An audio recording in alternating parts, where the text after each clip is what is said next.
Con Oscar y con Franco, que son la nueva generación del equipo de antropología forense. Quiero agradecer a los organizadores a invitarnos a colocar ese tema tan delicado en estos tiempos y que tanta falta hace en todos los países que han sufrido violencia interna, como nuestro país. Aquí me va a acompañar Franco.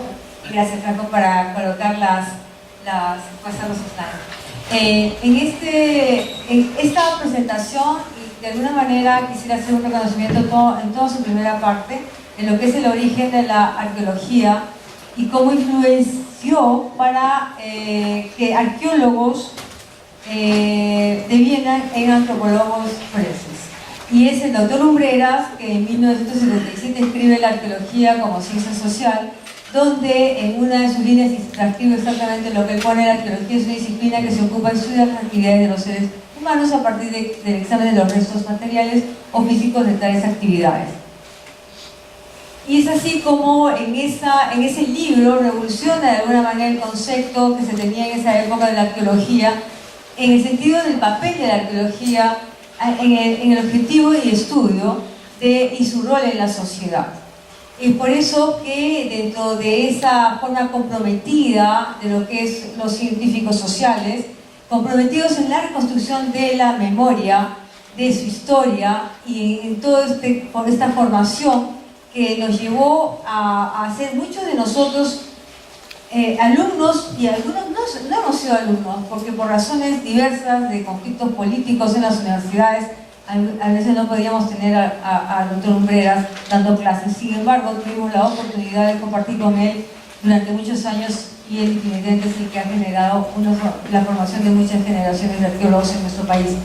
En el 97, un grupo de arqueólogos de la Universidad Nacional Valle de San Marcos, en orden alfabético, y por edad, está José Pablo Barayba, Aldo Bolaño, Rosa Carroza y Juan Carlos Tello, que está acá presente. Nos decidimos, éramos del mismo grupo de estudio, pertenecíamos al siguiente, por favor, al siguiente, gracias. Pertenecíamos a un grupo de estudios de un instituto que se llamaba Instituto de Estudios Arqueológicos. De hecho se llama, pero en estos momentos, digamos, está una especie de regresión intelectual, pero no por falta de, digamos, de actividad, porque el doctor Lumbreras lo dirigía y de hecho él sigue escribiendo, como muchos de los que están al interior de la idea, como Elías Mujica, todos los que estamos acá presentes. Y fue un instituto y unos círculos de estudio en los cuales participábamos y toda la gente llegaba, desde estudiantes que querían que el doctor Lumbreras viera sus tesis, hasta grandes arqueólogos de Sudamérica, de Mesoamérica, etcétera, que trabajaban en el área americana, americanistas en general, y teníamos la posibilidad de escuchar conferencias en las casas de Lumbreras, ¿no? Entonces eso nos dio la oportunidad de conocer muchas historias de trabajos, de investigaciones que nos conocíamos inclusive un año antes que salga publicado un libro. Entonces eso realmente nos llevó a una situación privilegiada de poder comparar y sobre todo definir cuáles eran nuestras metas como arqueólogos. Y es así que en el año 89 el doctor Lumbreras es invitado a Argentina para recibir un reconocimiento de una universidad, y lo invitan a ver una exhumación realizada por entonces, que ya se había formado hasta el 85-86 el equipo argentino de antropología forense luego de la dictadura militar que empezó el año 76 en Argentina. Y él vio que en esa exhumación de una fosa, en un cementerio local, había una fosa clandestina, y vio cómo estos muchachos aplicaban los métodos de la arqueología de una buena práctica para poder recuperar esos restos óseos en un marco de una investigación forense. Acá ven al equipo argentino, precisamente en esas épocas eran fosas que estaban como fosas comunes, pero dado la data en el propio cementerio se dan cuenta que eran parte de los momentos de desaparición de personas en el área urbana de Buenos Aires, y que luego la respuesta era que era gente pobre que no podía pagar su entierro. Pero bueno, ahí vienen los investigadores forenses y pudieron descubrir una serie de casos porque había muchos elementos como lesiones por arma de fuego, ¿no? Y eso nos da pues, una recurrencia en el entorno. Digamos que ese testimonio o esa conversación de Lucho al regresar de este evento de Argentina nos motivó a todos, como llenos de preguntas, ¿no? Estábamos hablando del 89.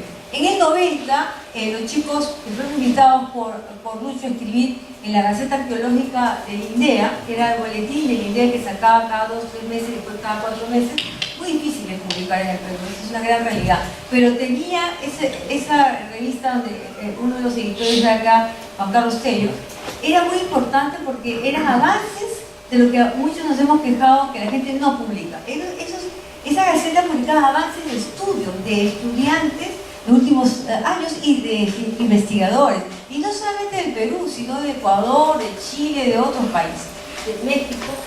Y acá saludo a los estudiantes mexicanos que han llegado para estudiar los problemas de memoria de su país y como los que tenemos también nosotros, ¿no? Así que les doy la bienvenida a estar acá con nosotros. Y es así como, motivado por este artículo, José Pablo Garaybar decide ir a Argentina a conocer al EAF y por supuesto trabajar con ellos. Se quedó unos meses con ellos y Lucho, en un taller que tuvimos ya, en nuestro primer taller de difusión de lo que es la arqueología, la antropología forense, escribe un pequeño ensayo para entregar a los estudiantes de ese taller, en donde coloca precisamente que José Pablo, ya antes de estar dentro de la antropología forense, como ahora es reconocido en el mundo entero, era un antropólogo físico, porque acá tenemos un elemento histórico que en el año 74 separa la arqueología de la antropología, y debo decir que soy la primera promoción de estos arqueólogos que nos sacaron del integral de ciencias sociales por razones políticas, separaron la arqueología de la antropología, pero la antropología física y todos los cursos de la antropología biológica definitivamente se quedaron en la arqueología. ¿Por qué? Porque nosotros arqueólogos somos los que al momento de excavar pues encontramos restos óseos. De hecho, mi formación, soy primero zooarqueóloga, ¿no? O arqueozoóloga. Y eso me llevó también a Argentina en el año 76, sin darme cuenta de la época en la que viajaba, a conocer digamos, los huesitos de los fósiles del Valle Lama y de la Virginia Gracilis, que era para mí una de las cosas que era más importante en esa época de mi vida, en el año 76. Y lamentablemente, al mes de mi regreso, uno de los estudiantes que yo conocí en Buenos Aires desapareció. Y a partir de esa fecha he tenido una relación muy directa con lo que es la desaparición forzada. Porque acá, de alguna manera, todos tenemos un antecedente de algo, ¿no? Y esos antecedentes marcan la vida de muchos investigadores o de simplemente de personas. Y es por eso que este evento nos revoluciona un poco a todos. Y José Pablo finalmente se va a estudiar una maestría en ciencias biológicas. Al regreso se va invitado por los argentinos de Etiopía y el profesor Clay Snow, que es nada menos que el padre de la antropología forense aplicada a violaciones de derechos humanos. Y a partir de ese evento él viaja ya por varios Haití, Tribunal de Ruanda, y cuando por razones de seguridad lo sacan a todo el equipo de Ruanda, ahí pasan al Tribunal de la Yugoslavia y se encuentra curiosamente de nuevo con el doctor Umbreras en un lugar tan mágico como Cabo Frío, cerca de Río, con el doctor Umbreras, que estaba trabajando en ese momento con el Ministerio de Cultura de Brasil para políticas culturales. Estuvo ahí más de un año viviendo y se encontró con José Pablo. Y José Pablo le cuenta de la necesidad de formar un equipo, pero peruano, porque en todos los lugares donde hay violación de derechos humanos, donde hay fosas, se necesitan las personas que puedan hacerlo bien, es decir, profesionalmente bien. Y además nosotros ya habíamos conversado en un determinado momento como parte de INDEA de seguir trabajando en estos casos que definitivamente son muy delicados, y les cuento un antecedente más del INDEA. Elías Mujica, cuando le mandan los mapas a la revista Sí, a Ricardo Seda, él necesitaba un arqueólogo para poder determinar si efectivamente era o no una fosa, y él va con Fernando Fujita, los dos de INDEA, generaciones totalmente diferentes, a verificar si son fosas o no. Cuando ellos dan, dicen sí, efectivamente son fosas. Recién entra ya la investigación fiscal, que luego ya todo el mundo conoce esa historia del caso Cantuto, un caso del grupo Colina. Posteriormente vuelven a llamar a Elías para la búsqueda de un periodista que todo el mundo ya debe conocer, pero ya hoy otra víctima del comando Colina, y va a Bolaños. Y bueno, ese es un poco el antecedente de Lindea y el doctor Lumbreras, y por eso yo quería, está inspirada esta parte de él, porque nosotros como arqueólogos y científicos sociales estamos involucrados en la reconstrucción de nuestra historia. Y parte de esa historia es todo aquello que vivimos hasta nuestros tiempos y lo que va a ser también esa parte del futuro de todos los que vendrán. Y acá hay dos fotos que son bastante simbólicas. Esto es el proyecto Chincha, y acá está Juani, con sus pelos largos, o sea, el Cristo del grupo, con sus pelos negros, acá todos somos canosos, y acá tienen al doctor Lumbreras, porque está un poco tapado acá, está Carlos del Águila, Javier Alcalde y Leonid Velarde, que esta es la generación un poco anterior a José Pablo, pero posterior a Juan Carlos Tello y Aldo Bolaños y a nosotros, ¿no? Y él fue él el que me ha mandado esta foto, porque yo no la tenía. En esas épocas pues no había selfies ni tantas fotos, o sea que no podía conseguir una foto de la época. Y esta es una foto muy simbólica que me une el IFEA, porque aparte del maestro, el doctor Lumbreras, tengo a la maestra, que muchos sí le hemos tenido, la doctora Rosa Pineda, a mi maestra Daniela Valé y Michelle Junet, quienes me enseñaron a excavar en Telarmachá. O sea, con ellos pude excavar con pequeños badilejos muy pequeños, con broches y cucharas, porque eran de capage. O sea, realmente una maravilla. Y bueno, acá está Marie Bruyère, editora de IFEA, el director de esa época, Gerard Moraz, Lucho Repeto, Denise, Aldo y yo de Lindea, de esa época. Bueno, aquí está David Galán, Whitman, Adriana, que es la hijita de Denise, y bueno, Chaito Basalar de la Liceo de Cultura, y Rocío Tobar, que trabaja creo en Pachacamac. Entonces muy simbólica por lo que representa el doctor a través de los tiempos en relación a generaciones de arqueólogos. Gracias. Esta foto es ya la foto en la cual ya nosotros nos hemos juntado, los cuatro, y hemos convocado amigos como Lina Wong, que en ese momento no está, que también se quedó en IFEA, nos dejó, estuvo 2 años, 3 años en el tribunal con nosotros, y cuando ya formamos, bueno, tenía que decidir o el IFEA y nosotros. Finalmente se quedó en IFEA.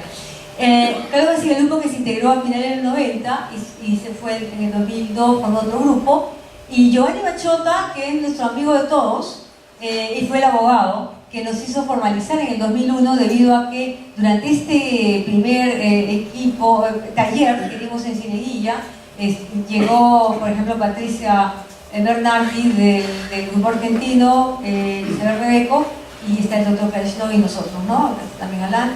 Y acá lo muestro esto porque es el final de todo lo que tuvimos que hacer. Nosotros juntamos activismo con academia porque estábamos muy motivados con los derechos humanos. Y los derechos humanos tienen que ver con los derechos también sociales, culturales, es decir, todo. O sea, cuando hablamos de la vida, cuando hablamos del patrimonio cultural, todo eso es parte de nuestro entorno porque son valores universales. Y es así como trabajamos, hicimos manuales, talleres, cursos, etc. Y este es parte del primer taller, es muy simbólico porque estuvo Clay con nosotros y ya desapareció en 2014. Y bueno, esa es parte de lo que nosotros como grupo que hemos querido dar, sobre todo materiales, porque sí publicamos mucho.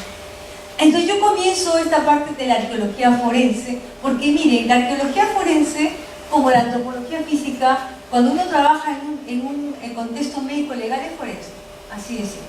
Solamente que uno aprende ciertos estándares, ciertos rangos que no se aplican tanto en arqueología, ¿verdad? Y estos son pues lo que publica en la Gaceta Arqueológica el doctor Lumbreras en el año 82, que son los 3 principios básicos de la arqueología: la asociación, la superposición y la recurrencia. Que nosotros, aplicando la forense, simplemente registramos la asociación porque nos ayuda a interpretar los resultados si son parte de un mismo contexto. La recurrencia nos permite establecer patrones. La superposición nos permite al arqueólogo forense tener las secuencias de los diferentes eventos. La superposición es un principio, a veces no siempre es correcto, que las cosas se depositan en cierto orden, por lo tanto las primeras cosas que ser allá, de arriba hacia abajo, fueron las últimas en ser depositadas. Acá tenemos un contexto de Bosnia y Herzegovina donde se ha excavado, y la excavación nos permite ver el acceso a esta fosa donde hay una superposición de 3 deposiciones.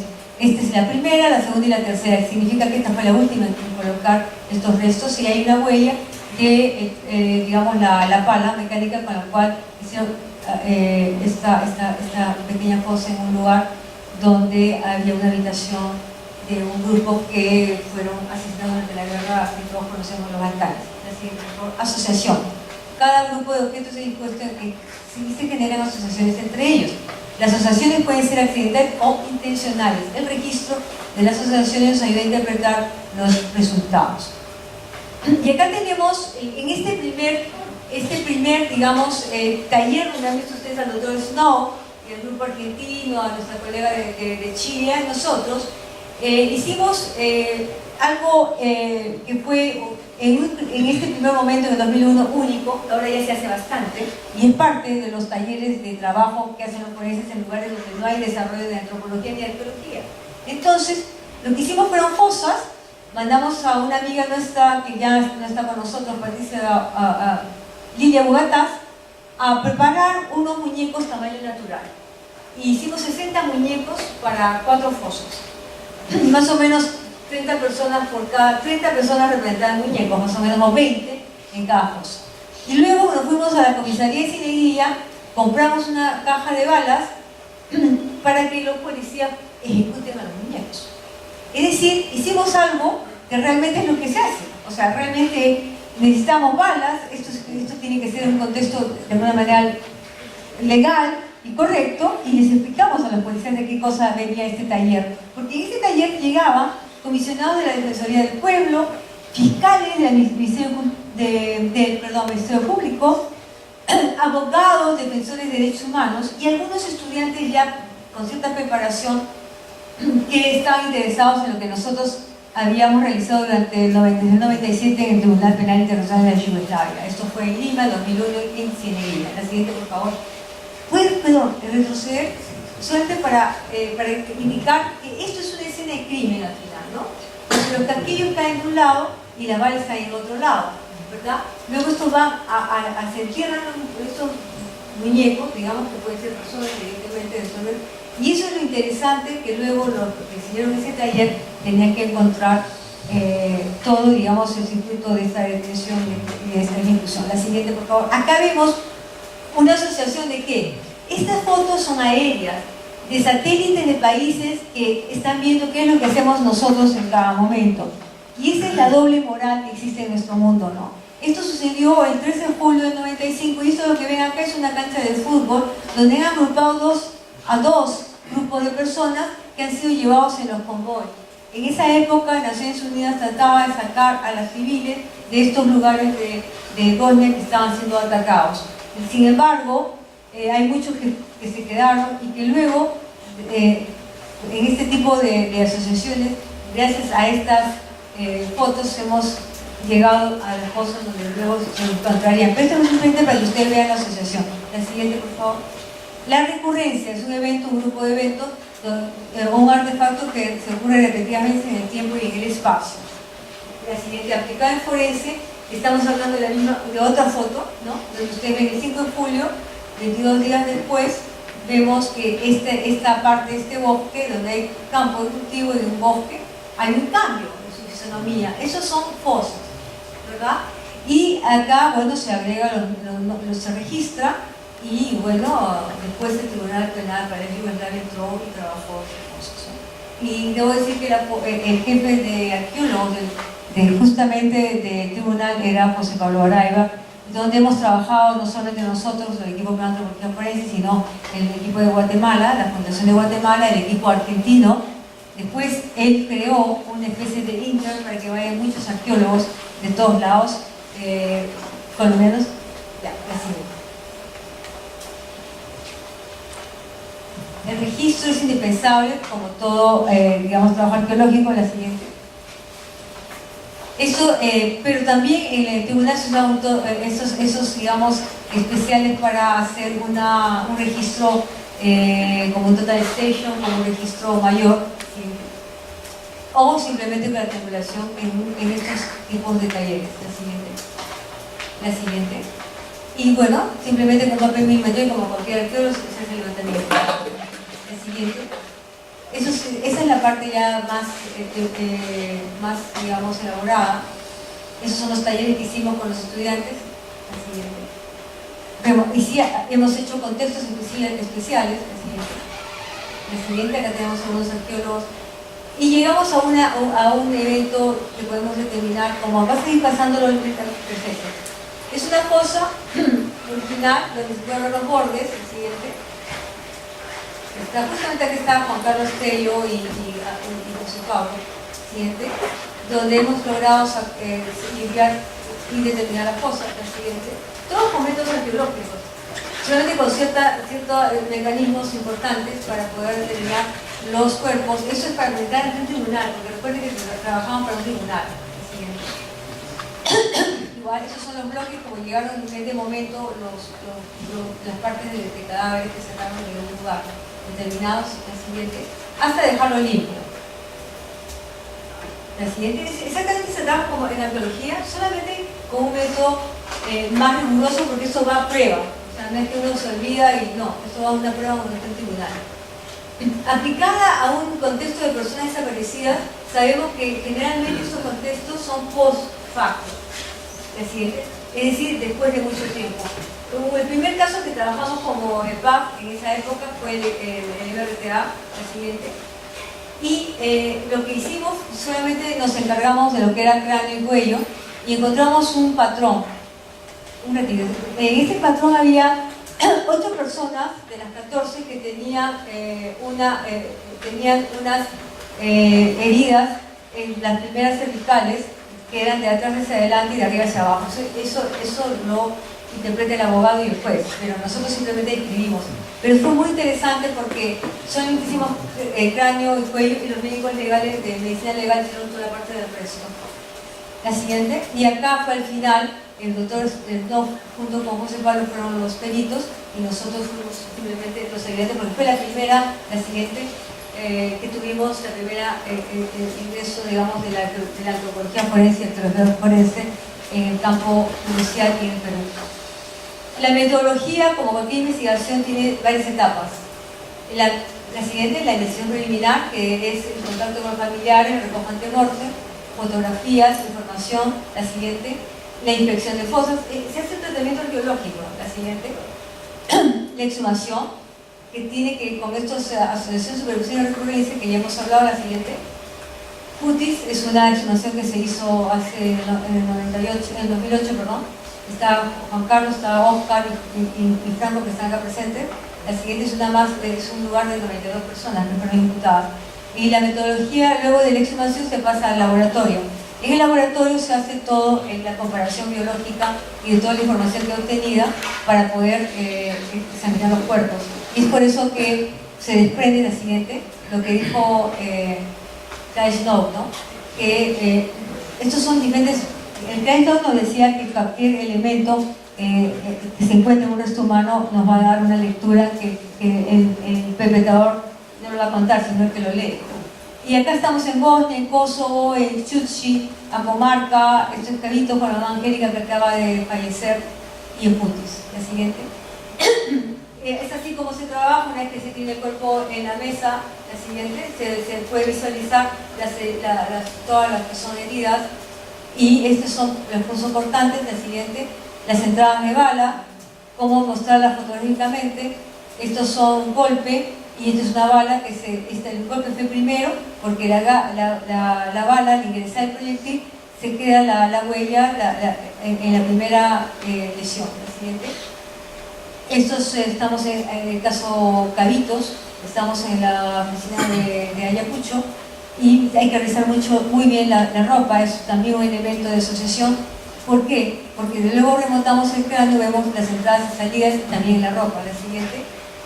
Y acá también, o sea, tenemos un esqueleto que nos ayuda a ver dónde estaba la correlación de la herida, y podemos ver claramente, y para mostrarle a un juez, porque los jueces no son antropólogos forenses, ni físicos, ni arqueólogos. La siguiente. Acá es un caso Cabitos de ejecución, porque encontramos la venda con la entrada y salida, pero estaba totalmente, había sido recuperada de una manera diferente, porque lo que recuperan son huesos, y se remontó y encontramos que esta fue originalmente como ejecutaba esa persona. La siguiente. Y la memoria, entonces parte de este trabajo es la memoria, porque la memoria es lo que ha hecho que se recupere muchos trabajos en el mundo a raíz de las violaciones de derechos humanos, ¿no?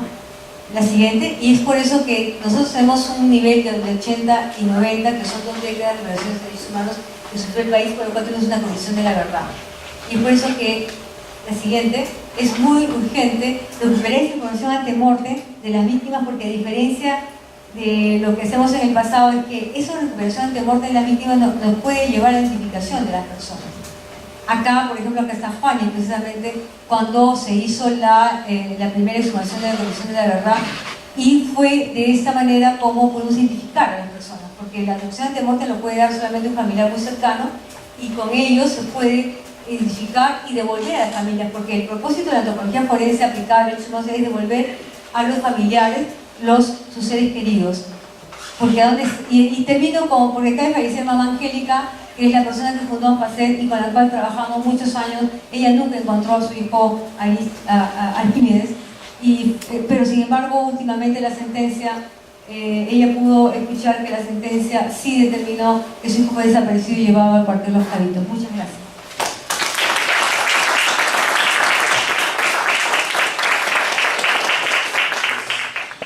Colega amigo, hemos estudiado juntos, somos de la misma promoción de arqueología y ya venimos trabajando ya casi 10 años en el área de investigaciones antropológicas forenses e identificación dentro del EPAF. Su presentación está titulada La arqueología del siglo XX y su lucha contra la exclusión y el olvido. Gracias, Oscar. Sí, bueno, tanto tiempo y además de matrimonio esto, tantos años. Bueno, primero que nada, bueno, quiero agradecer a los organizadores, a Luis, que también fue compañero nuestro en la universidad, a Henry y a Nifea.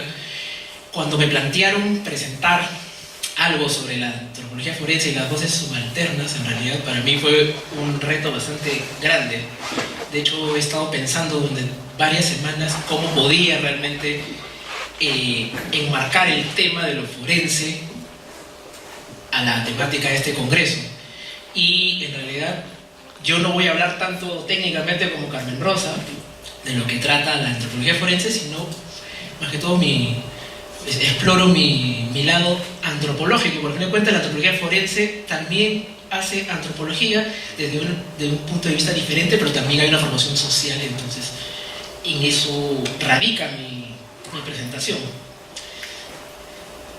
Bueno, quiero agradecer pues, primero a las personas que me pasaron sus fotografías, a Percy Rojas, que es colega del EPAF, bueno, hay unas fotografías mías, y a Jonathan Jonas Moller, que es un activista de derechos humanos de Estados Unidos que toma fotos. Bueno, para empezar, todos sabemos que el Perú vivió un proceso de violencia política en los años 80 que extendió hasta finales de los años 90. Este proceso, iniciado básicamente por el movimiento subversivo Sendero Luminoso contra el Estado peruano, tuvo como saldo, de acuerdo al informe final de la Comisión de la Verdad, publicado hace ya 14 años, un número de víctimas fatales de 69.200 personas aproximadamente, y un número de 8.500 personas desaparecidas. La Comisión de la Verdad, aparte de dar estos números, también nos da otras cifras. Por ejemplo, y esta es la parte que en realidad va a tomar mayor parte de mi presentación, es sobre este fenómeno. La mayor cantidad de víctimas provenían de los 5 departamentos más pobres del país, entre los cuales se encuentra Ayacucho, Huancavelica, Apurímac, Junín y también varias partes de la Amazonía. De ese número, solo el 40% de las víctimas vivían en Ayacucho. Otra cifra importante que la CBR menciona es que el 75% de las víctimas tenían como lengua materna el quechua. El 68% de estas víctimas tenían un nivel de educación básico, ya sea primaria incompleta o eran analfabetos. Y lo otro es que la mayor cantidad de víctimas proviene de un ámbito rural antes que un ámbito urbano, inclusive dentro de las provincias de los Andes centrales, ¿no? Pero bueno, ahí viene la primera interrogante. ¿Qué significa todo esto? Todas estas cifras, ¿no? De quechohablantes, gente pobre, sin educación. ¿Esta en realidad era una realidad oculta para nosotros? La respuesta es no. El conflicto armado interno tiene su origen en Ayacucho, un departamento que ha sido históricamente olvidado, con una ausencia real del Estado, y que aún hoy en día, 37 años después del inicio del conflicto armado interno, no ha visto cambio alguno de aquella situación. Centros poblados, como por ejemplo el de Putis, que Carmen Rosa mencionó en su presentación, donde en el año 83 un grupo de militares de la base asentada en esta comunidad asesinó a 92 personas, la mayoría mujeres y niños. Esa comunidad, hasta el momento, no tiene servicios básicos, no tiene electricidad, no tiene agua, mucho menos da para pensar que tenga una escuela o una posta médica. Lo mismo ocurre en el distrito de Guaya, que según información del INI publicada en el año 2003, este distrito de Guaya, que hay en la provincia de Víctor Fajardo, en Ayacucho, es uno de los 5 distritos más pobres del Perú. Ese distrito tiene, según investigación hecha por el EPAF, 60 personas desaparecidas, y la búsqueda de estas personas no se inició sino hasta el año 2015, después también de un proceso bastante traumático para los familiares para encontrar a sus familiares. Pero, ya bueno, hemos hablado, ¿no?, de todo esto, de que siguen olvidados, pero ¿cuál es la razón en realidad para tanto olvido? La razón que la CBR esgrime tiene que ver con la exclusión social. Pero eso hay que sumarle también, yo creo, un tema muy importante que no se dice, que es el tema del racismo. Que el racismo en esta época la gente dice que no es racista, pero yo creo que en realidad la gente sigue siendo igual de racista, solamente que no es políticamente correcto expresarse en esos términos, y simplemente en círculos mucho más íntimos si lo siguen con esos comportamientos. Pero este tema del racismo hace que no haya una identificación con estas personas que viven en la sierra o en la región andina, ¿no? Y mucho menos que decir en la gente que vive en la Amazonía peruana, ¿no? La exclusión, pero esta exclusión y este no reconocimiento o no identificación con las víctimas no es un tema nuevo, en realidad. No es algo que nace y que aparece en el siglo pasado. Al contrario, esto es algo que viene desde las épocas coloniales. O sea, tiene un trasfondo colonial en el cual se vio a los indígenas, no exactamente a los que eran de la élite, evidentemente, como seres inferiores que únicamente servían para los trabajos de la mita de las minas de Azogue. Esa exclusión y esa falta de identificación con los indígenas es reflejado cómo se explica el proceso también de independencia del Perú. Y es bastante interesante porque el Perú debe ser uno de los últimos países de la región que va a celebrar su bicentenario. Colombia, Chile, Argentina, México han celebrado su bicentenario hace 7 años atrás. ¿Por qué el Perú lo va a celebrar el 2021? Cuando San Martín, ¿no?, dijo aquellas frases, ¿no?, que el Perú era libre e independiente por la voluntad general de los pueblos, ¿no? Y la justicia es su causa que Dios defiende, que todos no lo sabemos de paporreta porque en el colegio nos meten todo el tiempo para que sepamos este tipo de cosas. ¿Por qué no se tomó, por ejemplo, con el punto de partida de la independencia, la rebelión, por ejemplo, de Mateo Pumacahua y los hermanos Angulo en Cusco en 1814? O, por ejemplo, la rebelión de los hermanos Payardelli en Tacna en 1813. O la de Pardo Estela en 1811, la primera rebelión de Tacna. Y ya, y si quiere, o peor aún, ¿por qué no tomamos como fecha de inicio la rebelión de Tupac Amaru en 1780, que abarcó las zonas de Cusco y Puno y que se extendió inclusive hasta después de la ejecución de Tupac Amaru hasta el año 1882, más o menos, 1782. La respuesta creo que tiene que ver mucho de que esos son movimientos que no se desarrollan o que tienen un origen fuera del centro de poder que es Lima. El proceso de independencia peruano, al igual que de los otros países, y para poner como ejemplo México, es un proceso en realidad dirigido por los criollos y para los criollos. Simplemente es un cambio de simplemente de élite gobernante. Los criollos, hijos de españoles, al fin de cuentas hijos de blancos, que no tenían acceso por haber nacido en una colonia.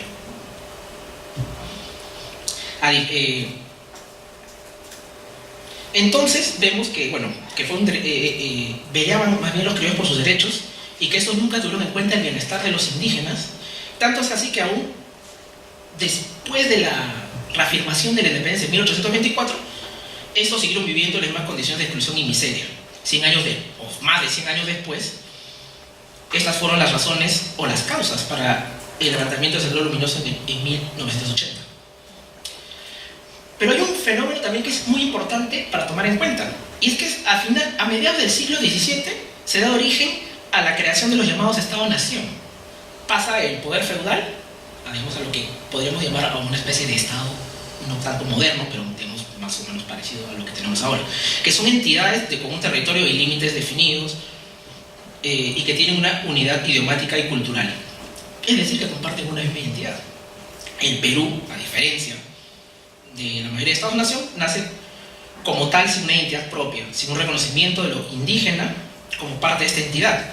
Ellos se convierten en un otro diferente a nosotros, y esa percepción se encuentra plasmada en los cientos de testimonios de los familiares de las víctimas del conflicto.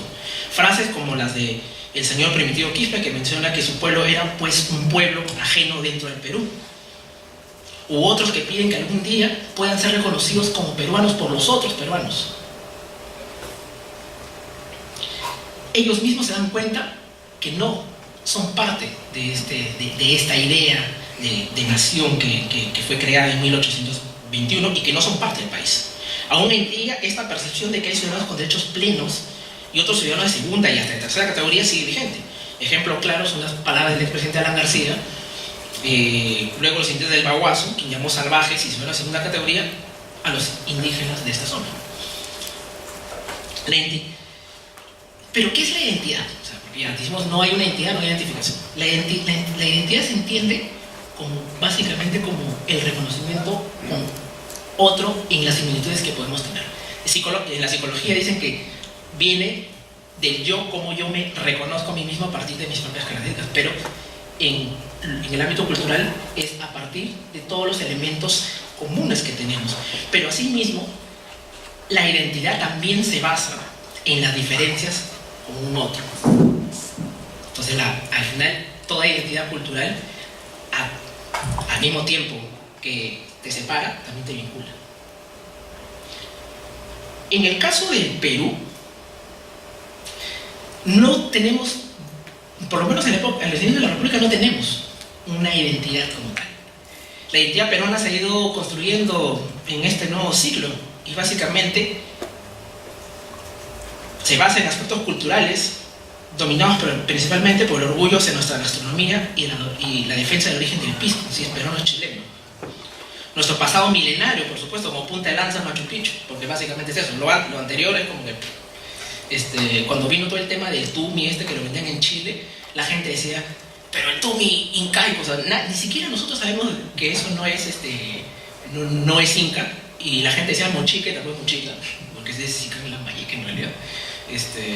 Y se peleaban de que los chilenos se roban y creen que antes de los incas no hubo nada también. Entonces, y que fuera de Perú y los incas en Sudamérica tampoco existió nada, una cosa totalmente falsa.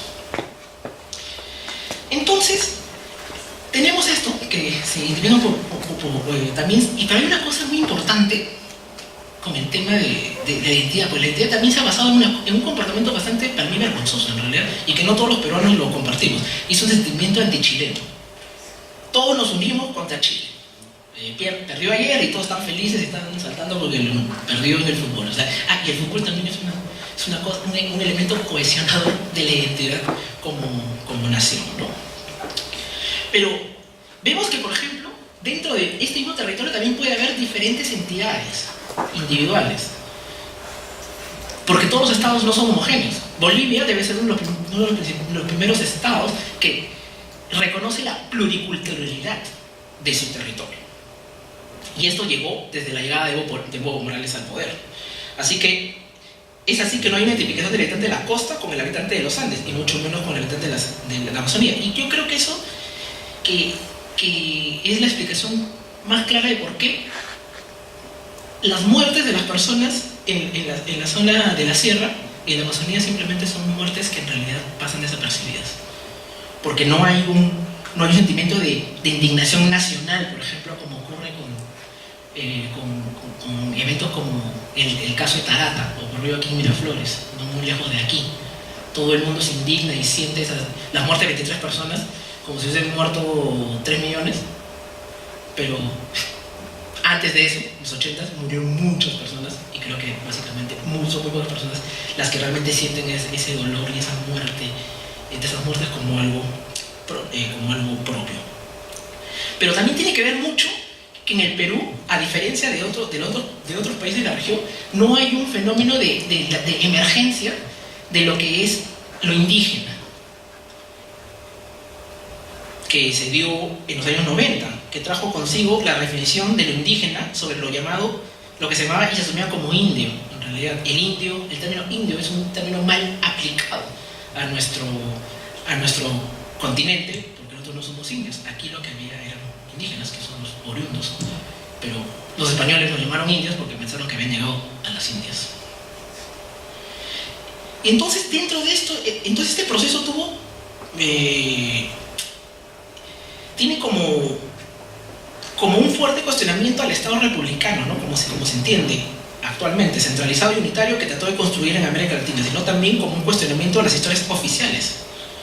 Este proceso tuvo su tiempo de preparación y de toma de conciencia en las décadas de los 80, de acciones y movimientos étnicos entre los 90, como la emergencia del zapatismo en Chiapas, en 1994, y de la consolidación durante el inicio del nuevo milenio, ¿no? Este ha sido un proceso que se ha visto en Ecuador en el 90 y que tuvo una importante participación en las revueltas que pusieron a los gobernantes a inicios del año 2000 y que llevaron en Bolivia al poder a Evo Morales. En Chile, actualmente, pues el fenómeno de la cuestión mapuche, que es algo que es algo totalmente reciente. En el caso del Perú, no existe una identificación indígena, eso es algo que ha venido recientemente con el etnocacerismo, pero no se da este fenómeno básicamente por la presencia del sendero luminoso y también porque hay una estigmatización a lo que se entiende como indígena, algo que tiene una connotación peyorativa. Inclusive el día de hoy se sigue insultando a la gente, se le dice, disculpando la palabra, oye, cholo de mierda, cuando quieres mandar a alguien a volar, o le dices indio o lo que fuera. Pero eso es muy importante porque aquí, al no haber todas estas cosas y el tema de la exclusión, hizo que con la caída del régimen de Fujimori se crearan mecanismos de justicia transicional que en realidad han sido mecanismos totalmente fallidos. Se buscó, por ejemplo, eran mecanismos que debían velar por el derecho a la verdad, ¿no? Con la creación, por ejemplo, de un plan internacional antropológico forense que no ha sido aplicado hasta el día de hoy. El acceso a la justicia también estaba enmarcado en esto, por ejemplo, con el registro único de víctimas y consejo de reparaciones, y también la reparación integral. Pero todos estos procesos en realidad no se han dado. ¿Por qué? Porque, por ejemplo, después de 14 años de la Comisión de Verdad, podemos decir que el proceso indígena no obtuvo verdad. El 1% de las personas desaparecidas han sido identificadas en este país. No han tenido acceso a la justicia. Muy pocos casos han pasado a la etapa fiscal, han llegado a un juicio y son muy pocos los que han tenido sentencias condenatorias. Y básicamente son los casos mucho más mediáticos, Cantuta, Cabitos, pero otros como, por ejemplo, de comunidades como Pajo Matambo, donde quemaron a 12 personas, ese caso fue cerrado y sobreseído 2 veces, sin tener, digamos, sancionados culpables. Y tampoco, con el tema de la reparación, tampoco hubo reparación. Porque básicamente se entendió la reparación como un tema monetario. Se estableció límites de dinero, 10.000 soles, que para los que no son de aquí, serían como más o menos unos $3.000 por familiar desaparecido, como si la vida de alguien tuviera un precio. Pero básicamente, el Estado una vez viola una vez más los derechos de estos ciudadanos peruanos. Les hace sentir que son ajenos dentro del Perú. Les hace sentir que las distancias que nos separan de ellos no solo son geográficas, sino que parecería que son un otro y que por apellidarse Quispe, Mamaño y Yupanqui no tienen derecho a ser cobijados por el Estado. Sin embargo, este panorama sombrío cambia desde hace más o menos 20 años con la creación del equipo peruano de antropología forense, que trae las técnicas estándares internacionales aprendidos en la Bolivia, que Carmen Rosa ha hablado. Yo no voy a entrar en detalle a eso, porque ya lo digo muy bien, pero todo este tipo de cosas lo que hace es, por ejemplo, le da voz a estos peruanos invisibles en cada una de las etapas. La etapa preliminar, recibiendo los testimonios, contándonos cómo era su familiar. Muchas veces hablan por primera vez y cuentan lo que han sufrido durante lo que duró y con el dolor que vivió durante 30 años. Y la arqueología, que es la segunda etapa, y la que en realidad yo soy arqueólogo, y es donde digamos, cae la responsabilidad de lo primero, porque lo primero es una cuestión oral. La arqueología, siendo una ciencia social humana que estudia el ser humano y que tiene sus bases, o nace la arqueología con la revolución industrial en el siglo XVIII, o XIX, perdón, es una ciencia que aplica el materialismo histórico, y la materialización de estos testimonios, estas historias, son lo que nosotros encontramos en estas fosas comunes. Y es en los análisis, por ejemplo, de los restos, donde nosotros materializamos también todos los hallazgos de la fosa, porque no solo es ir a excavar y sacar huesos y decir, mire, sacamos 90 personas, sino es saber cómo fue hecha la fosa. Carnosa mostró una donde se veía la marca de la máquina. Entonces, te encontramos una huella de máquina, sabemos que había inversión de recursos para poder crear ese tipo de estrategias masivas de ocultamiento de evidencia. Por supuesto, la arqueología o la antropología forense o la biología, lo que hacemos es analizando los humanos, también le damos un sentido y podemos tratar de devolver la identidad y la dignidad a estas personas que fueron robadas, que les fue robada y arrancadas por el Estado en muchos de los casos, y también por los grupos subversivos. Es devolverle la categoría de ciudadano a estas personas perdidas, digamos, durante estos años. Yo solamente para concluir, debo decir que se habla mucho de un proceso de reconciliación en este país, pero la reconciliación parte, y esto lo discutí hace muchos años, hace ya 7 años con Aldo Bolaños, que no está aquí, pero hablábamos en uno de los viajes que teníamos sobre el proceso de la famosa reconciliación, si era posible. Y él decía que no podríamos hablar de reconciliación y que el término reconciliación en la Comisión de la Verdad era totalmente poco apropiado, porque para estar reconciliados tenías que haber estado conciliado en algún momento, y este país nunca estuvo conciliado, porque ya vimos que nació como nación sin una identidad o sin respetar las otras identidades. Y la arqueología del siglo XX, su desafío es dar voz a estas personas fuera de las historias oficiales que quieren ser impulsadas. Y en estos tiempos donde todo el mundo se ofende por un lugar de la memoria, empezando que el lugar de la memoria no debería llamarse lugar de la memoria, debería llamarse Museo de la Memoria y la Tolerancia, como existe en la Ciudad de México, que muestre lo que realmente pasó en esta época. Si vamos a seguir con las medias tintas y tratando de acallar las voces de las víctimas, básicamente, yo no he puesto textos en mi presentación, he presentado imágenes para que vean cuáles son los rostros de las verdaderas víctimas del conflicto armado en el Perú, ¿no? Gracias.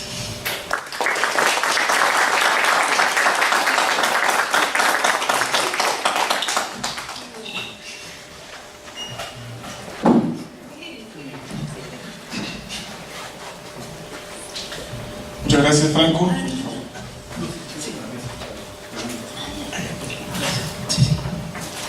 Los dos ponentes van a permanecer aquí en la mesa. Solamente vamos a hacer una pequeña reflexión, un pequeño comentario, antes de pasar a una ronda de preguntas que estoy seguro que el público tiene para los dos ponentes.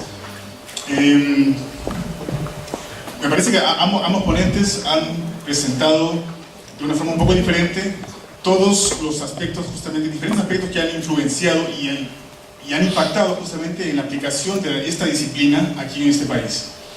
Como bien mencionaba Carmen Rosa, ha habido mucha influencia obviamente de equipos internacionales, ha habido influencia de experiencia de profesionales peruanos afuera del país, y si bien cuando recién mencionó a Franco y a quien habla como una nueva generación de investigadores, En efecto, sí, tiene todo el sentido. Personalmente considero a Carmen Rosa también parte de una mentora.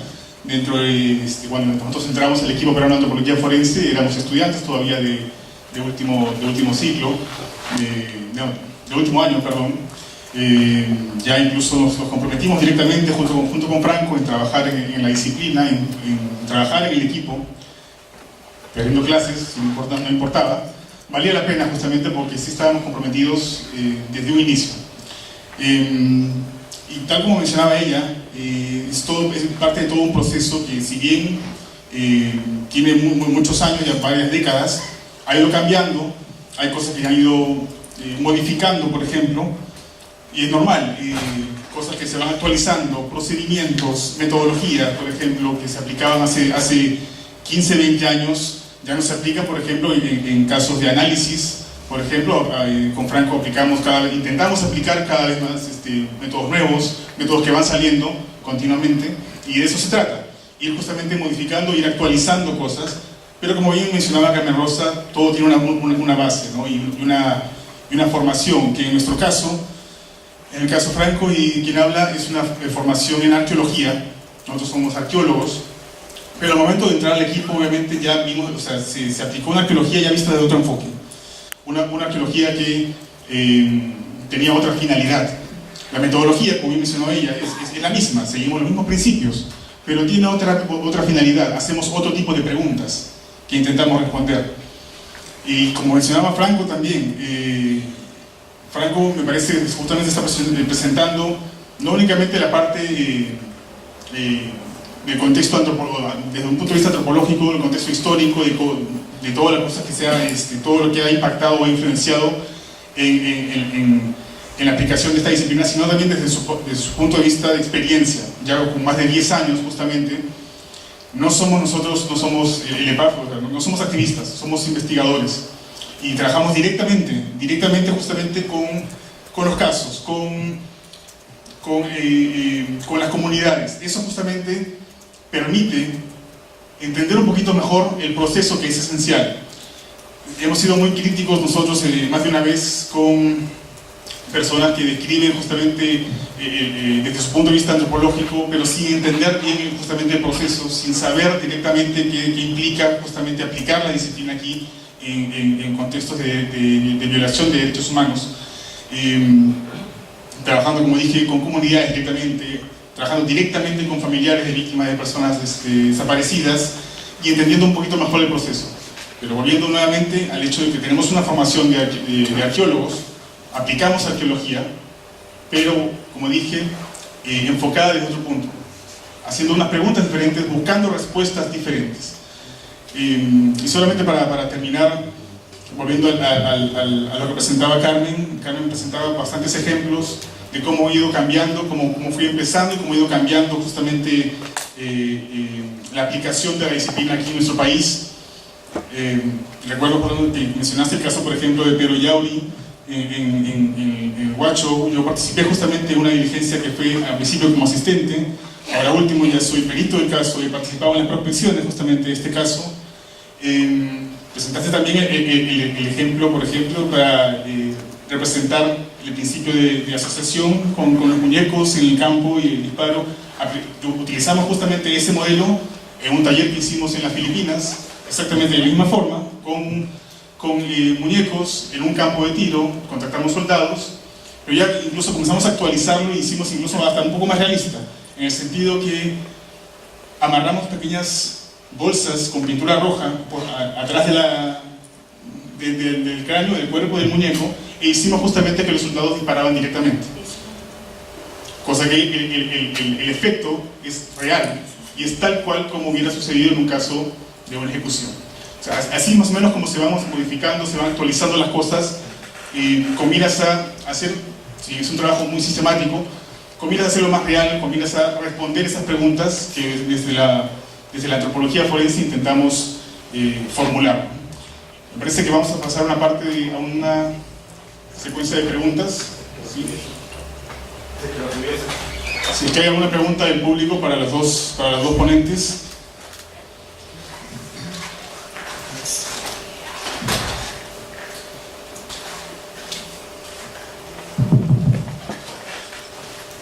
yo quería un poco, con ánimos de llegar a un acuerdo de identidad. Por ejemplo, los chinos tienen pues, la identidad china, los hindús, hindú, los japoneses, los ingleses, y por muchas ficciones del saber dominante, nosotros no hemos llegado a ningún acuerdo. Tenemos identidad cultural. Tenemos una identidad cultural que viene de precolombino, de inca, pre-inca, colonial, republicano. Y dentro de eso hay que armar. Y es la tarea también de ustedes y de todos nosotros, comprometemos, de armar nuestra identidad, porque somos unos pares. Cuando yo llego a Lima, mis primos se creen limeños. Pero nuestra identidad, pues, viene un origen. ¿Quién soy? ¿A dónde voy? Todas esas cosas nos tenemos que preguntar. Entonces, yo lo que veo, que nuestros orígenes, de dónde venimos, somos pues, runas. Hombres, en quechua, runa quiere decir en quechua hombre. Los runas, los tahuantinsuyanos, los de Chavín, y todas esas culturas. De eso tenemos que construir. En lo global, quizás el desarrollo más grande de todas esas etapas ha sido pues el tahuantinsuyo. Entonces podemos llamar tahuantinsuyano y alguna cosa tenemos que construir. ¿Cómo se construye la historia? Desde la ficción, ¿no es cierto? Los ganadores han inventado y los perdedores también. Entonces, yo les pongo en reflexión, yo me creo tahuantinsuyano, porque el sistema global dominante, mediante la OIT de Convenio 769, no están poniendo pues de indígenas. ¿Y por qué a los chinos no los decimos indígenas? Indígenas chinos. Entonces, señores, también desde la academia tienen que contribuir al desarrollo. Por eso que nosotros tan aislados estamos. Porque los que ahorita nos denominan el saber dominante, los indígenas, somos, pues, como tú decías, que el 70-80%. Si vamos a cuadros estadísticos a la RENIA, los quispos huamanes somos los más, ¿verdad? Y nosotros no nos unimos. Por eso que hay que hacer nuestra asociación de gestores culturales. Yo como abogado voy a poner en mi página, los invito, para que tengamos un modelo y a nivel nacional nosotros hicimos una corriente de opinión. Entonces yo me quedo, yo dentro de mi identidad me creo tahuantinsuyano.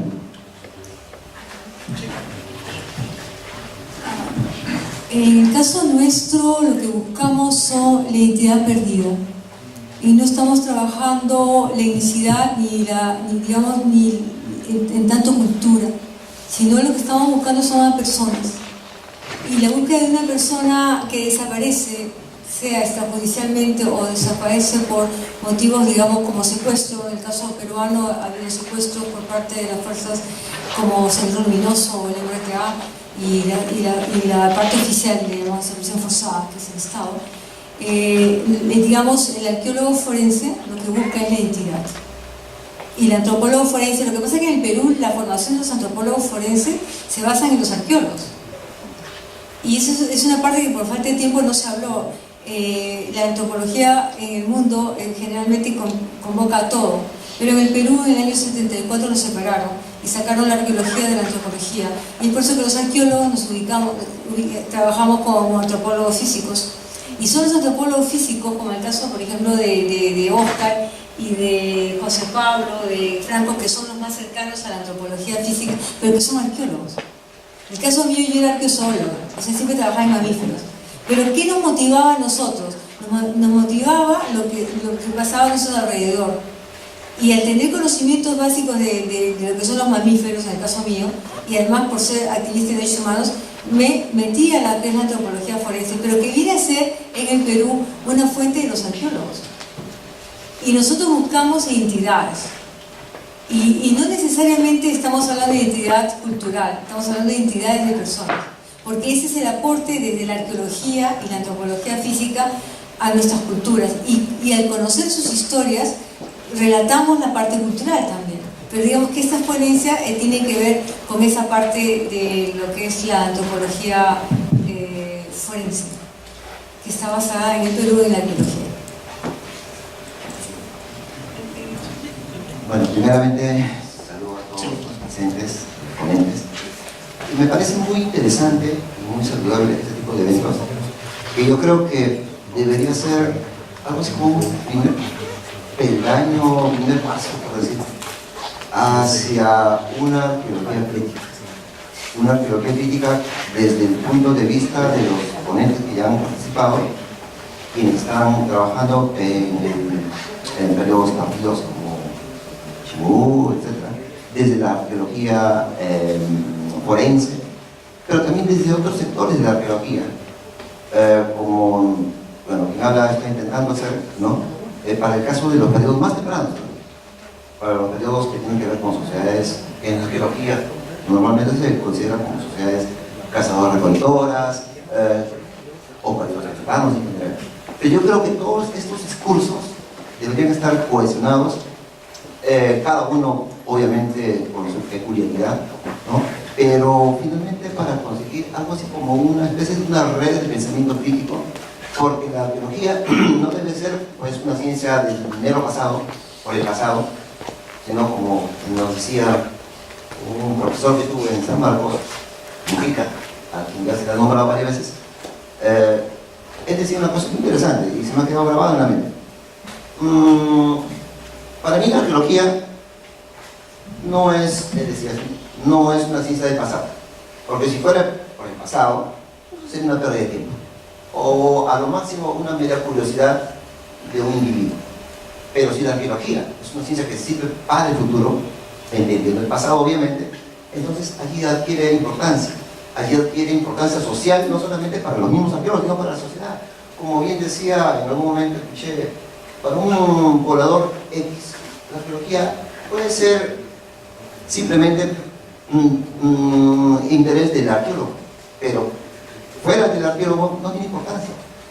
Y seguiremos teniendo esa visión para el público en general, para el pueblo en general, porque nos ensimismamos como en una bola de cristal y estamos dentro, ¿no? Entonces yo creo que, repito, eventos como estos deberían ser, digamos, un paso firme para la creación, en un futuro, obviamente, de una red de pensamiento crítico, pero ni siquiera solamente a nivel nacional, debería ser sobre todo a nivel sudamericano, porque obviamente si hablamos de Perú, no solamente tenemos que hablar de la zona andina y la Amazonía, pero si hablamos de Amazonía no solamente hablaremos de la Amazonía peruana, ¿no? La Amazonía brasilera, venezolana o boliviana, etc. Pero si hablamos de Amazonía también tenemos que hablar pues de zona pampeana, patagónica, etc., etc. Entonces es, digamos, ambicioso, es cierto, pero yo creo que es necesario, y solo así la arqueología adquirirá un rol protagónico, no solamente como una ciencia crítica, sino propositiva, de políticas reales, ¿no? Y que obviamente trascenderá el mero interés de un arqueólogo en particular, sino ya será a nivel social, ¿no? En cada país, con sus peculiaridades, ¿no? Y bueno, más que pregunta, era más que nada una reflexión, ¿no? Bueno, muchas gracias. Gracias a los dos ponentes. En el caso de Carmen, te agradezco especialmente porque has sacado un tema que es el vínculo entre la antropología forense y el activismo de derechos humanos y arqueología, que personalmente yo desconocía y que me ha sorprendido bastante, y sobre todo ese vínculo con la arqueología social latinoamericana. Y mi pregunta era si esto es una peculiaridad peruana o si este vínculo, por un lado con la arqueología como disciplina y por otro específicamente con la arqueología social, representada por el doctor Lumbreras, es un elemento que encontramos también en el desarrollo del activismo de derechos humanos y de la arqueología forense en otros países de la región, como Argentina, Guatemala, El Salvador, etc. En el caso de Franco, tengo que reconocer que tu ponencia me ha sorprendido mucho, y me ha sorprendido creo que no para bien. Entiendo que tienes un discurso basado en pilares como el abandono de las zonas rurales por parte del Estado, el racismo pertinente, el perdón persistente, da indiferencia en Lima hacia lo que sucedía en los Andes.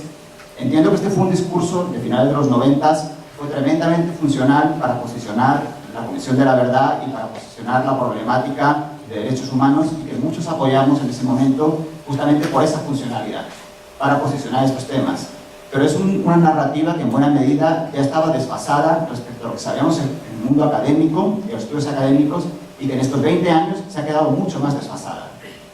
Y tengo la sensación de que este discurso activista, y como señalaba el caballero que ha hecho la relatoría, que no sé su nombre, disculpen, Oscar, ustedes se posicionan a sí mismos más como investigadores que como activistas, y me sorprende ese desfase y ese hecho de que haya quedado encallado ese discurso en ese momento, que insisto, fue tremendamente funcional y positivo para posicionar el tema, pero que creo que el hecho de que se haya quedado encallado ahí dificulta ahora renovar los discursos de memoria y de alguna manera les coloca en un bucle que desde mi punto de vista hace que cada vez sea más difícil engarzar con la sociedad y que olvida todo lo que se ha escrito en los últimos años. Por ejemplo, en temas de vínculos con el estado de las poblaciones rurales, tenemos los trabajos de Cina Méndez o el recién publicado de Ponciano del Pino, que nos muestran cómo comunidades ayacuchanas muy alejadas tuvieron desde el principio de la historia republicana una relación de vínculos con el Estado por ambas partes. Un vínculo en que casi siempre salían trasquilados y perjudicados, pero que se puede calificar de cualquier cosa menos de abandono o de olvido del Estado o de falta de presencia. Una relación muy profunda de vínculos con el Estado. Trabajos como el de Rolando Rojas nos muestran cómo desde el principio de la República hubo proyectos para incluir a las poblaciones indígenas dentro de la identidad nacional desde el mismo momento de la independencia, independientemente de que funcionaran más o menos, pero esos proyectos existieron. Trabajos, no sé, como el de Tamara Feldstein, nos muestra cómo, mucho antes de Tarata, había un intenso debate en Lima sobre la violencia política y qué significaba, tanto en prensa como en terrenos políticos. Había cualquier cosa menos indiferencia, más allá de que se impusieran unos sectores que quizás no nos hubieran gustado. Y finalmente, quienes trabajamos en el mundo rural, sabemos que el mundo rural en los últimos 20 años se ha transformado como probablemente nunca en la historia republicana. Y ese es justamente nuestro desafío de entender qué significan esos cambios. Entonces me parece que mantener ese discurso encallado en ese momento de los 90 en que fue funcional, ahora perjudica al activismo de derechos humanos más de lo que lo beneficia.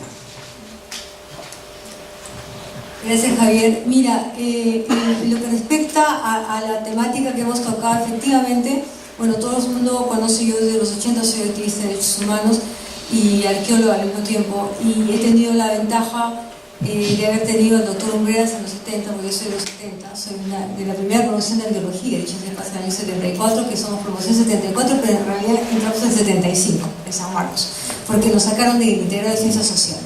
Y fue toda una etapa de mucha evolución política, digamos, en San Marcos y en Perú, especialmente estamos en épocas de dictadura. Y tuve el privilegio de estar cercana al doctor Umbreras, y es por eso que cuando saca su libro La arqueología como ciencia social, bueno, se impacta a todos.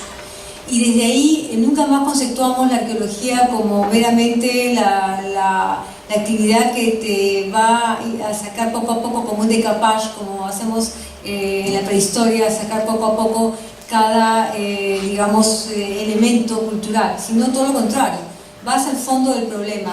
Y el Perú no está exento, digamos, de los cambios que hubo en América Latina gracias a la participación del doctor Kleshno, que lo coloqué justamente en la presentación, porque así como Lumbreras influyó en una generación, varias generaciones en la arqueología peruana, el doctor Snow influenció en toda esta aplicación de la antropología forense a la violación de derechos humanos, porque yo no trabajo criminalística ni casos comunes, o sea, no lo haría porque es algo que me afectaría terriblemente. De hecho, me afecta trabajar, digamos, casos recientes, o sea, 20 años, 30 años atrás, a mí me afecta terriblemente, pero el hecho, digamos, de que sé que es para una causa de poder identificar a una persona, para mí es suficiente como para seguir adelante. Y es la razón por la que sí hay, digamos, en América Latina ese aspecto de la arqueología de investigación de personas desaparecidas a partir de algo que sucedió en América Latina a partir de los 70, que fueron dictaduras tras dictaduras. Nosotros estamos en dictadura en los 70 también, en los 80, y luego vino 80 y 90 y sabemos lo que pasó en esos 20 años, que significó tener una comisión de la verdad. Tal vez no fue perfecta, pero fue una comisión, la verdad, que dejó parámetros, que dejó definitivamente los informes, los 10 o 11 tomos, pues te dicen claramente de una manera organizada qué es lo que sucedió, y eso es lo que tenemos que valorar, pero falta mucho. A nosotros cuando vamos al campo, y sobre todo ellos que están en la nueva generación, encuentran un abismo entre cómo conceptúan ellos a los desaparecidos y su momento actual. Las generaciones actuales ya no lo ven como lo ve el papá, el abuelo, definitivamente no. Y es por eso y la importancia de desarrollar esta ciencia como un todo, como una cosa actual. Y es por eso que es muy importante que los arqueólogos, porque en el Perú nos hemos formado los arqueólogos en antropología física, pero con esa base de ciencia social gracias al doctor Lumbreras, dicho de paso. Entonces para mí son los dos hitos en esta investigación, el doctor Lumbreras y el doctor Clive Snow, precisamente por eso. Y en América Latina son los antropólogos, el primer equipo fue argentino, después vino el chileno, en el tiempo desapareció el guatemalteco y el peruano. Y eso, ¿qué nos da como lección? De que en países donde han tenido dictaduras se forman científicos sociales en aplicar una ciencia que es más bien llegada a lo exacto, a lo forense, para apoyar las búsquedas de verdad, la búsqueda de estos crímenes de guerra como fue en la Yugoslavia, en Ruanda, en Sierra Leona, porque hay forenses en todo el mundo. En cualquier universidad en Inglaterra, en España, en Estados Unidos hay muchos forenses, pero con la visión de violación de derechos humanos, de condición de guerra interna, eso hay muy pocos, y eso en América Latina fue el que desarrolló los equipos. No sé si contesto a tu pregunta. Ok, yo solamente voy a responder, ok, gracias por sus comentarios. Y Carmen Rosa mencionó algo, que si bien tuvimos la cosa de la verdad y decir que utilizó unos argumentos que en su momento funcionaron y decir que nos quedamos estancados, yo creo que es bastante simplista de dejarlo en esos términos, porque en realidad yo le digo, nosotros hablamos de lo que vemos a partir de la experiencia de nuestro trabajo continuamente con la gente que está ahí. O sea, yo no estoy en un escritorio y estoy investigando, yo estoy ahí con la gente y cómo es la percepción que ellos tienen sobre la visión de la violencia. Es más, ellos ni siquiera, mucha de esa gente ni siquiera sabe por qué estaban en el medio de dos fuegos. Y ellos asumen que hay un abandono en el Estado porque, por ejemplo, la comunidad esta que dijimos de Putis. Nosotros hemos excavado ahí hace casi 10 años atrás, 2008. Hasta el día de hoy, nosotros hemos ido a Putis. Putis no tiene luz, Putis no tiene agua, no tiene escuela. La escuela más cercana está a 45 minutos caminando. Y si alguien se enferma ahí, tiene que ir, porque no hay autos ahí, tiene que ir caminando un día a una posta. Y en el camino, pues evidentemente se muere. Y ellos hablan, ellos sienten ese abandono del Estado. Por más que han pedido que les pongan una escuela y ya le subieron la categoría de centro poblado a capital de provincia, la capital de distrito, y igual no tienen este tipo de acceso a este tipo de cosas. Entonces, yo por eso le digo, o sea, claro, puedes tener su opinión y totalmente válida, y creo que sí, hay que tratar de salir de esa explicación, pero en realidad sigue siendo totalmente válida. La comisión, la verdad, yo le digo, o sea, tiene muchas cosas que yo le reconozco muchas cosas, pero también le critico otras tantas. Y los discursos de ahora, desde la academia en realidad, muchas veces están basados en eso, ¿no? En tratar de entender los fenómenos, pero no desde prácticamente de la experiencia propia y del día a día. No es igual que yo esté ahí, digamos, yendo a hacer una investigación y que esté yo por otros motivos y que la gente sea, porque lo dijo Carmen Rosa, es una cosa muy importante. La antropología forense latinoamericana es totalmente diferente a la antropología de los gringos y de los europeos. ¿Por qué? Porque ellos están en un laboratorio esperando que les lleguen los restos y simplemente dicen, hombre, mujer, murió de tal forma. Nosotros acá tenemos a las señoras como Angélica que vienen y cuando te ven a ti te preguntan inmediatamente si tú vas a ayudar a recuperar a su ser querido. O sea, y tú sabes el desafío que uno siente cuando lees esas cosas, que te dicen durante... Carmen Rosa dice, no, bueno, tuvo una sentencia hace poco. Yo le digo, 35 años después, la justicia que llega 35 años después no es justicia. Pues claro, mencionaron que su hijo había desaparecido. No tiene cuerpo. La reparación integral, como la entendemos nosotros, es una mesa de 3 patas. ¿Verdad? Y la verdad pasa, ¿por qué? Por saber dónde están los restos. ¿Qué le pasó a esa persona? Acceso a la justicia. Y la reparación. Y la reparación no es un tema de dinero. Porque acá se entendió como un tema de dinero, de dar 10.000 soles, ya toma y no llores más por tu familiar, ¿no?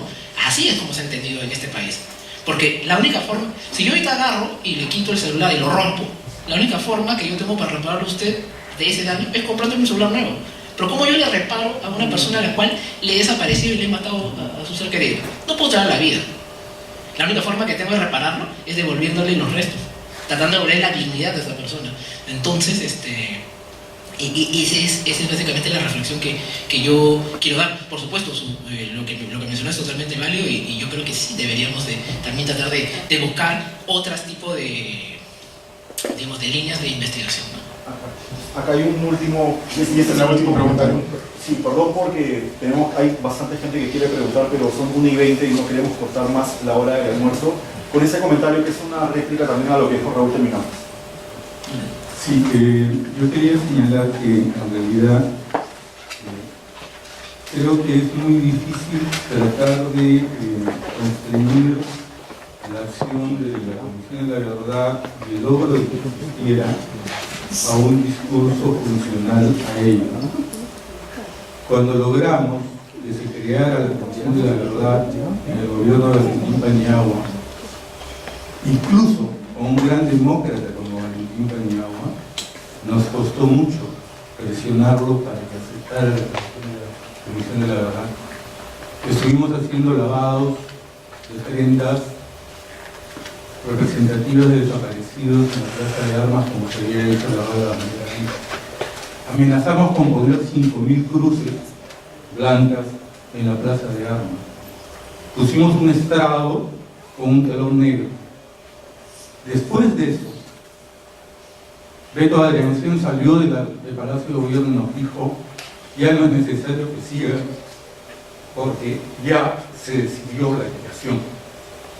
Y sí, han pasado 37 años desde los hechos, y en esos 37 años la historia y la arqueología nos ayuda a saber que es cierto que el desarrollo es desigual y también combinado, porque hay sitios donde no pasó la mina, no pasó la carretera, no pasó la línea de transmisión, no pasó ningún megaproyecto, no pasó la guerra, solo el olvido. Muchas gracias por los comentarios, por las preguntas.